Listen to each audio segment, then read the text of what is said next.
Hello everyone, welcome to learning science. आज का हमारा टॉपिक है डीसी और average value of output current. जो हमारा आउटपुट करंट होता है, जिसको हम डीसी आउटपुट करंट भी कहते हैं, उसका हम आज एवरेज वैल्यू निकालेंगे हाफ वेव रेक्टिफायर में। ठीक है, तो जो हमें करंट मिलेगा आउटपुट करंट, उसको हम डीसी करंट भी कहते हैं, क्योंकि हाफ वेव रेक्टिफायर जो है वो एसी करंट को डीसी करंट में कन्वर्ट कर देता है, अल्टरनेटिंग करंट को डायरेक्ट करंट में कन्वर्ट कर देता है। तो सबसे पहले हम न्यूमेरिकल करेंगे कॉपी पर। टॉपिक का नाम है डीसी और average value of output current, जिसको हम आई सबस्क्रिप्ट डीसी के साथ डिनोट करेंगे। और आई सबस्क्रिप्ट डीसी जो है वो हमारा बराबर होगा 1/2 pi integration from 0 to 2 pi I D theta के। ये हमारा इंस्टेंटेनियस करंट है। एक पूरे साइकिल में 0 से लेकर 2 पाई तक होता है एक पूरा साइकिल, उसको हमें लिखना है। तो हमें टोटल करंट का वैल्यू मिल जाएगा। और एंगल जो है, जब हम एवरेज निकालते हैं तो पहले हम total value divided by number of values लिखते हैं ना, उसी तरीके से यहाँ पर जो नंबर ऑफ एंगल है वो 2 पाई है। तो ऐसे आप याद रख सकते हो। ठीक है, तो एवरेज हम कैसे निकालते हैं, 1 डिवाइडेड बाई 2 पाई। फिर जो करंट का वैल्यू है 0 से लेकर 2 पाई टोटल तक, उसको हमें इंटीग्रेट करना है। अब हम इसको 0 से लेकर 2 पाई को जो है दो अलग इंटीग्रेशन करके लिख सकते हैं। सबसे पहले हम आई को 0 से लेकर पाई तक इंटीग्रेट करेंगे, फिर प्लस आई को पाई से लेकर 2 पाई तक इंटीग्रेट करेंगे। हाफ हाफ साइकिल हमने लिया है और ऐसा हम कर सकते हैं, जो कि हमें टोटल दे देगा। ठीक है, तो यहाँ पर जब हमारा थीटा का वैल्यू 0 से लेकर पाई तक होता है, तब करंट का value E M sine theta R F plus R L होता है। तो उसको हम पुट करेंगे इंस्टेंटेनियस करंट की जगह पर, आई की जगह पर ये वाला वैल्यू। और यहाँ पर जो आई है वो हमारा 0 होगा जब हमारा थीटा पाई से लेकर 2 पाई तक होगा, यानी कि अनदर हाफ साइकिल में हमें कोई करंट नहीं मिलेगा। हाफ वेव रेक्टिफायर है क्योंकि, तो यहाँ पर हमें आई के जगह पर 0 लिखना है।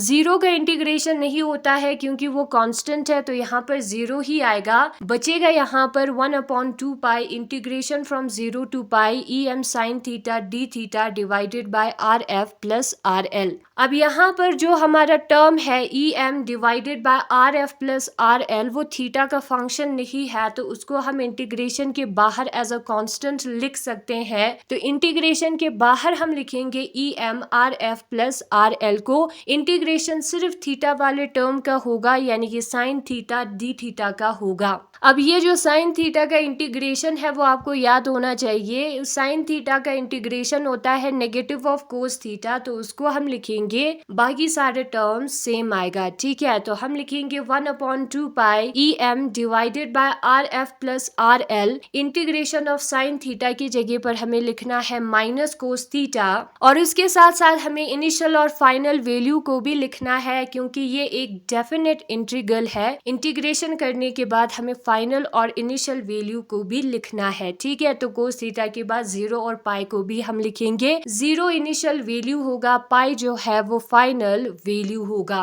फिर उसके बाद हम क्या करेंगे, 1/2 pi E M divided by R F plus R L हम लिखेंगे। नेगेटिव को हमें यू ही लिखना है। ठीक है, कोस थीटा पर हम जो है वैल्यूज पुट करेंगे, फाइनल और इनिशियल वाला। जब ऐसे वैल्यूज हमें पुट करना होता है तो पहले हम पाई का वैल्यू पुट करेंगे थीटा की जगह पर, फिर माइनस कोस 0 आएगा। ये फॉर्मूला है। ठीक है, तो वो हमें मिलेगा। और ये जो नेगेटिव है वो हमने कॉमन बाहर निकाला है, फिर थीटा की जगह पर पाई माइनस थीटा की जगह पर 0। कोस ऑफ पाई जो है वो -1 आता है और कोस ऑफ 0 जो है वो 1 आता है। तो यहाँ पर -1, एक माइनस ऑलरेडी फॉर्मूले में है, कोस ऑफ 0 की जगह पर हमें 1 पुट करना होगा। तो हमें मिलेगा -1 और एक माइनस जो है वो कॉमन बाहर है। ठीक है, ये वाला माइनस है। तो हमने इनिशियल और फाइनल वैल्यूज को भी पुट कर दिया। फिर उसके बाद हमें क्या करना है, 1/2 pi E M R F plus R L को हमें यू ही लिखना है, माइनस को भी हमें यू ही रखना है। -1 जो है वो -2 होता है। जब माइनस माइनस होता है, नंबर प्लस होगा, साइन माइनस होगा, यानी कि -2।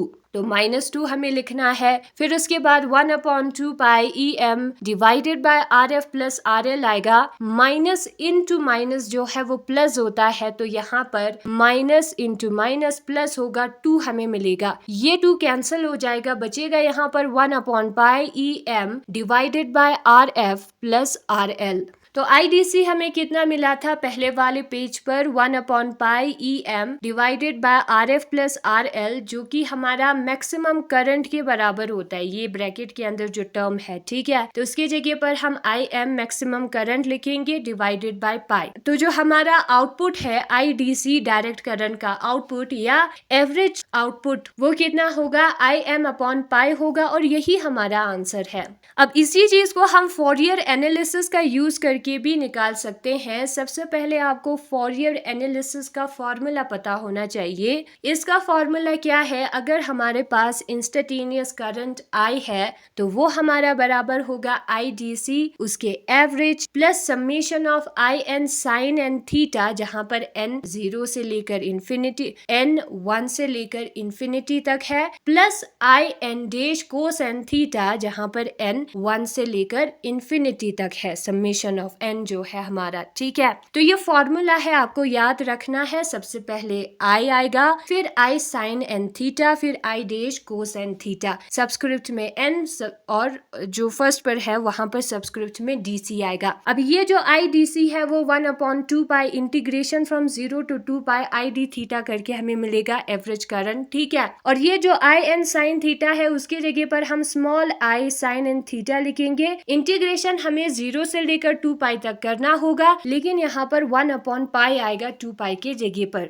ये पूरा फॉर्मूला का पार्ट है, ठीक है। तो आप याद रखना चाहते हो तो रख सकते हो, अदरवाइज ये जो टॉपिक है वो बहुत ही अलग टॉपिक है, लंबा है, तो उसको एक्सप्लेन करने में टाइम लगेगा। तो आप याद रख सकते हो फॉर्मूले को डायरेक्ट। और यहाँ पर IN डैश जो है वो बराबर होगा 1/पाई small I cosine theta D theta integration from 0 to 2 pi. और इन सारों का हम आंसर निकालेंगे, आंसर को भी याद रख लेना। जो स्मॉल I है वो हमारा बराबर होगा, इस इंटीग्रेशन का आंसर अभी हमने निकाला था IM/पाई, प्लस इस इंटीग्रेशन का आंसर IM साइन थीटा/2 होगा, एंड सो ऑन, ऐसे कंटिन्यू होता जाएगा, ठीक है। अब यहाँ पर हमें पूरा टर्म्स नहीं चाहिए, सिर्फ फर्स्ट टर्म चाहिए जो कि IM/पाई है। ये जो हमें आंसर मिलता है ना I का फोरियर सीरीज में, उसमें जो फर्स्ट टर्म है IM/पाई वो हमें एवरेज करंट देगा, DC करंट देगा, DC आउटपुट करंट, ठीक है। वही सेम चीज बुक में भी दिया है, DC और average value of output current IDC, जो हमें रिजल्ट में करंट मिलेगा आउटपुट में उसका एवरेज। पहले अल्टरनेटिंग करंट होता है, रेक्टिफिकेशन हो गया तो हमें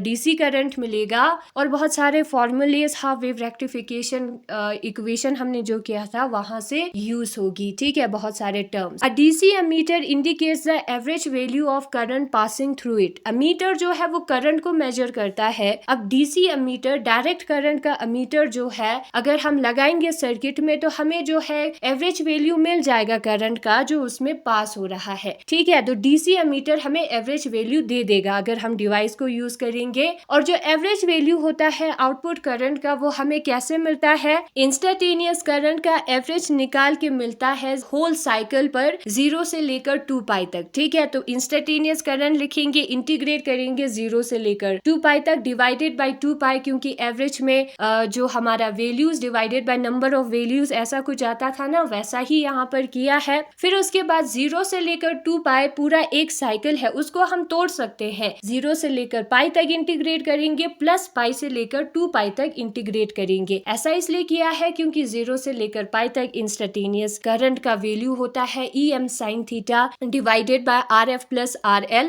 और यहाँ पर नेक्स्ट साइकिल के लिए करंट का वैल्यू होता है 0, इसलिए हमने अलग लिखा है, ठीक है। फिर उसके बाद यहाँ पर आप देख सकते हो हाफ साइकिल के लिए हमें करंट मिलेगा, हाफ साइकिल के लिए हमें करंट नहीं मिलेगा, 0 होगा, ठीक है। इसलिए इसको हम हाफ वेव रेक्टिफायर एम्पलीफायर कहते हैं। फिर उसके बाद हम क्या करेंगे, फिर उसके बाद ये तो पूरा टर्म 0 हो गया, ठीक है, बच गया ये वाला टर्म। इसमें EM, RF और RL जो है वो थीटा का फंक्शन नहीं है, वो इंटीग्रेशन के बाहर आ जाएगा। इंटीग्रेशन के अंदर बचेगा sign theta D theta. Next वाले टर्म को हम नहीं लिखेंगे क्योंकि 0 है और 0 का या कोई भी कांस्टेंट का इंटीग्रेशन 0 होता है, ठीक है। तो हमने जो है इस वाले टर्म को बाहर निकाल दिया। इंटीग्रेट करेंगे साइन थीटा को तो हमें नेगेटिव ऑफ कोस थीटा मिलेगा, ये इंटीग्रेशन का आंसर है। फिर हमें इनिशियल और फाइनल वैल्यू को भी लिखना होगा। फिर उसके बाद जब हम वैल्यूज पुट करेंगे तो माइनस को हमने कॉमन बाहर निकाला है। सबसे पहले फाइनल वैल्यू पुट करना है थीटा की जगह पर माइनस, फिर थीटा की जगह पर इनिशियल वैल्यू पुट करना है। cos ऑफ पाई -1 आता है, फिर माइनस फॉर्मूले में है cos ऑफ 0 1 आता है, तो माइनस माइनस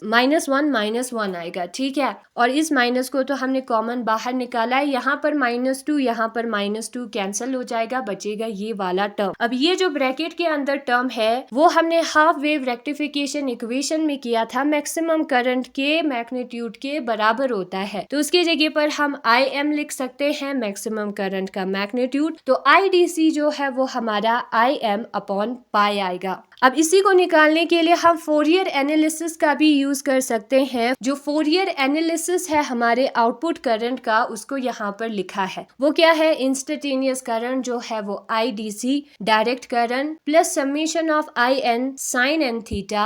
n जो है हमारा 1 से लेकर इन्फिनिटी तक समेशन है, समेशन का मतलब होता है प्लस करना, ठीक है, n की जगह पर 1 से लेकर इन्फिनिटी तक पुट करके प्लस करना। फिर IN डैश कोसेन थीटा ये मिलेगा। IDC अभी हमने ऊपर निकाला था, कैसे हमें मिलता है 1/2 pi integration from 0 to 2 pi ID theta करके मिलता है, तो ये हमारा इसके बराबर है। और ये जो टर्म है IN हमारा किसके बराबर है, I sin n थीटा। यहाँ पर आप स्मॉल i लिख दोगे, sin n theta D theta integrate कर दोगे ओवर होल साइकिल और 1/पाई से डिवाइड कर दोगे तो हमें ये कैपिटल IN का वैल्यू मिल जाएगा। फिर बचता है IN डैश कोसेन थीटा, तो है ही। IN डैश को भी हमें क्या करना है, instantaneous current cosine theta D theta को इंटीग्रेट करना है 0 से लेकर 2 पाई तक, 1/पाई से इंटू कर देना है तो हमें मिल जाएगा। और इन तीनों टर्म्स का जब हम इंटीग्रेशन का आंसर निकालेंगे तो हमें ये वाला टर्म मिलेगा, ठीक है। जो हमारा IDC IN डैश सारों का वैल्यू जब हम निकालेंगे तो हमें ये टर्म्स मिलेगा, उसको हमें लिखना है। अब ये जो इक्वेशन है ना, सिंप्लीफिकेशन के बाद दिया है, सिंप्लीफाई हमें नहीं करना है, हमें सिर्फ ये फर्स्ट वाला टर्म चाहिए, तो यहाँ पर आप फर्स्ट वाला टर्म प्लस सो ऑन कर सकते हो। और यहाँ पर जो हमारा फर्स्ट टर्म है इस इक्वेशन के राइट हैंड साइड पर, वही बताता है average current, average value of output current, ठीक है। तो ये है हमारा आउटपुट करंट का एवरेज वैल्यू। और यहाँ से हमें ये भी पता चलता है कि जो हमारा आउटपुट करंट है वो DC कॉम्पोनेंट और AC component of various frequencies का मिक्सचर है। DC वाला कॉम्पोनेंट फर्स्ट है जो इसको हम एवरेज कहेंगे, बाकी सारे AC कॉम्पोनेंट्स है। अल्टरनेटिंग करंट के कॉम्पोनेंट्स भी हमें यहाँ पर देखने को मिल रहा है। पर निकालना हमें क्या था, हमें सिर्फ DC वाला कॉम्पोनेंट निकालना था जिसको हम एवरेज वैल्यू कहते हैं, तो फर्स्ट वाला कॉम्पोनेंट हमें दे देगा, ठीक है। बाकी सारे कॉम्पोनेंट्स अल्टरनेटिंग करंट के कॉम्पोनेंट्स है। तो यही है आज का हमारा टॉपिक, DC और average value of output current. Thanks for watching.